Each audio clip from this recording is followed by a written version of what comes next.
прекрасное событие, и я excited, как все остальные. Есть огромное количество людей, все просто с нетерпением ждут премьеры прекрасного. Я тоже.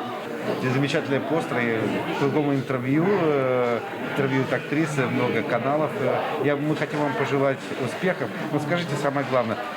Ну, во-первых, я очень горжусь своей дочерью, которая все-таки сумела сделать этот фильм. И я очень нервничаю.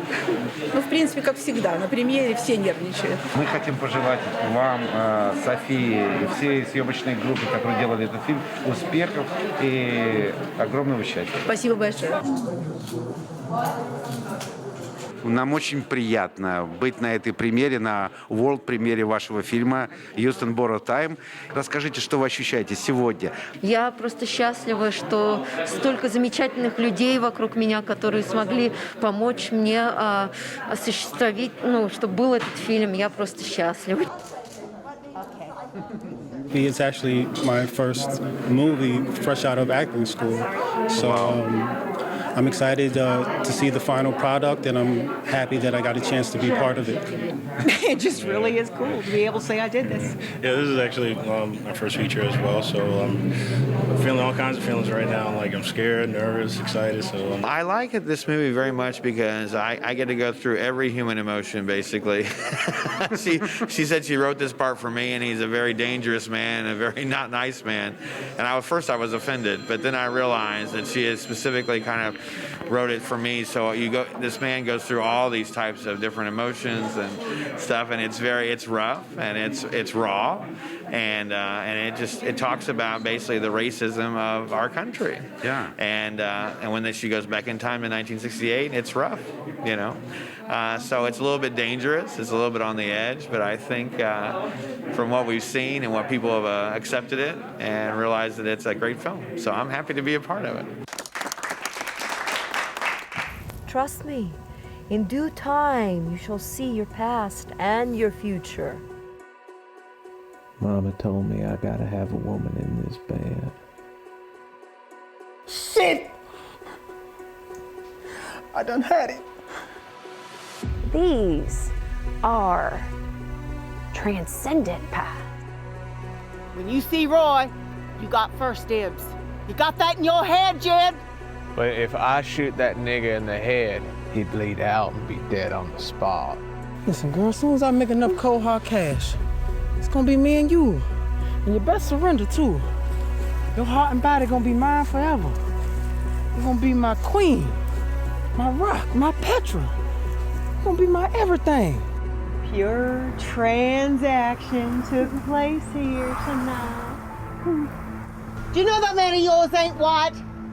He's pitch black, like the Negro night.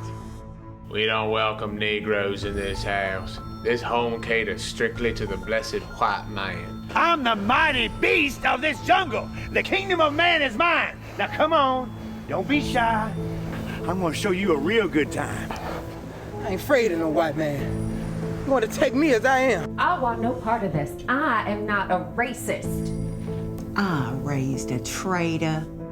All I can do is just think about all the foreigners coming in our country, just taking everything, whoop, whoop, whoop, whoop, whoop, whoop, grabbing all our goodies.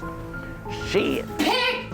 I hope you die, and then Satan's hell you fry. The Negroes are natural-born sinners. The Bible says that the black man shall not sit at the table as the white Aryan man is deemed fit. I've never read that passage, Mom. Me neither. I miss my rebellious days as a member of the Southern Christian Leadership Conference. I miss Fred, Martin, and James. I reminisce about the mercy, the stoic message of nonviolence. That movement spoke to my soul, volumes.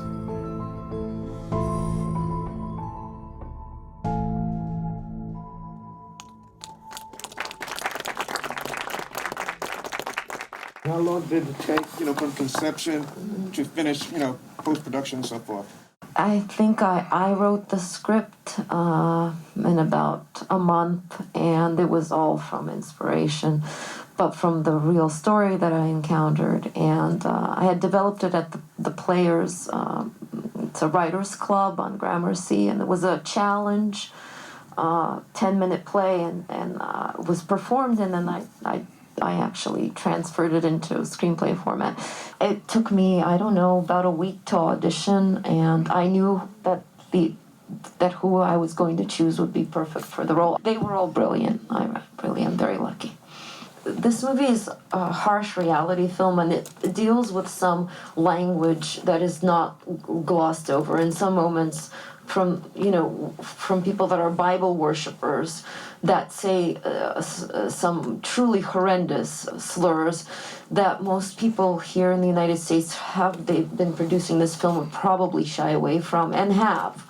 And I think I'm blessed with Renee Leakatch over there, that is the exec producer, that found the funding for me because she's just very good at it. She saw the 10-minute play, set out and said, this has to be a movie, this has to be shown on all fronts.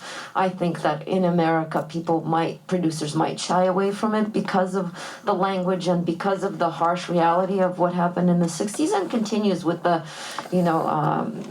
Black Lives Matter and the discord, the horrendous discord, and the anti-Semitic acts and the anti-Roma acts.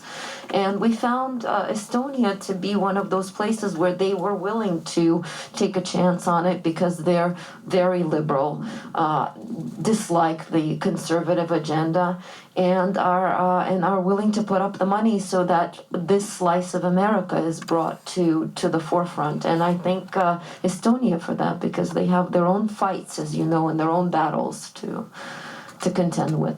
I work for with the New York City Bar Association, and I am on the Human Rights Committee, and I've been leading the racial justice and police brutality project for a long time, and the rise of anti-Semitism in Europe.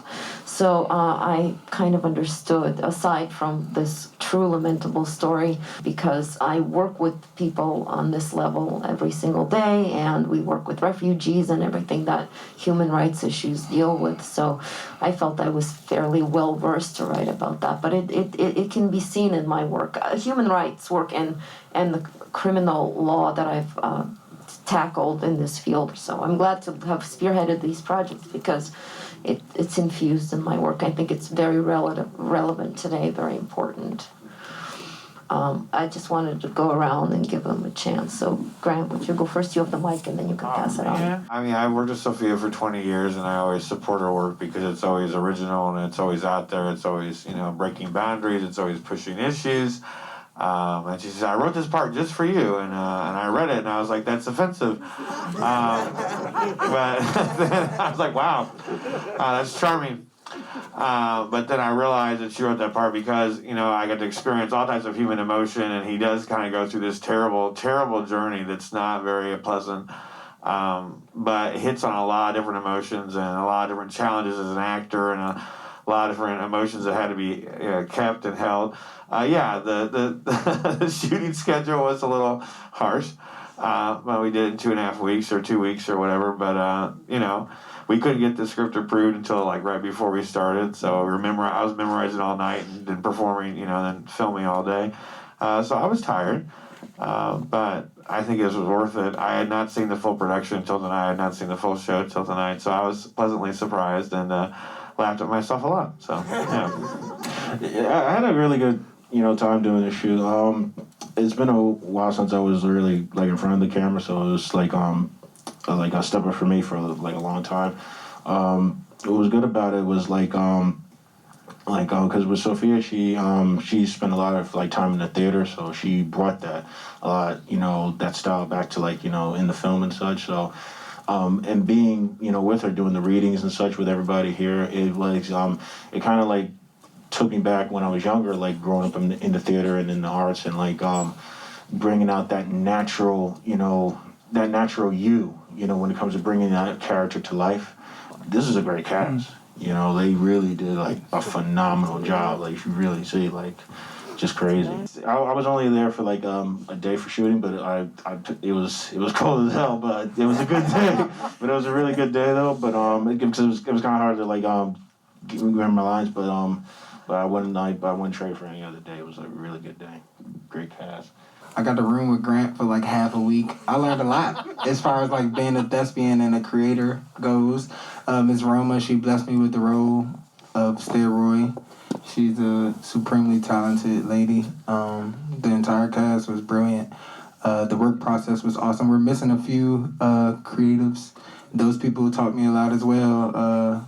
Emily and Gavin, they were awesome as well. And I love you all. Thank you for the opportunity. I appreciate you. I was Blanche, and my goodness, what a horrible woman she was. And I'm looking at her on screen going, oh my God, that was really me.